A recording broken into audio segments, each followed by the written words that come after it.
Good morning guys! So, ito naman, may luto naman tayong tinola.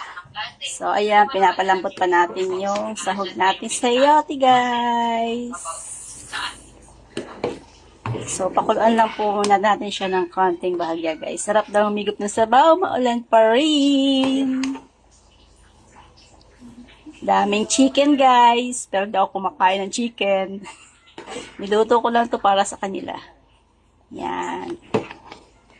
Daming chicken guys. Oh. Wow, tinola. Sarap humigop ng sabaw na sinabawan. So, ayan guys, tikman natin kung ano lasa niya. Kung sakto na ba yung kanyang lasa, kung masarap na ba guys.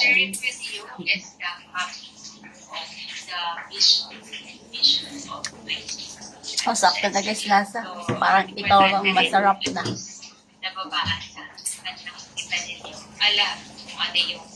So, dahil tinola to guys, so ilalagay na natin yung pang last part. Ito din yung isa sa nagpapasarap guys. Dahon ng sili. Yung nakaraan sinigang, dahon ng, siling bunga, ito naman dahon ng sili lang guys. So, ayan. Palambutin lang natin ng konti. Pakuluan na lang konti. Luto na to guys. Ready na to ulamin. So, ayan guys. Oh, malambot na yung chicken. Yung sayote, malambot na din. So, ready na tong ulamin guys. Thank you for watching. Please like, follow, and share. Bye-bye. Love you so much guys.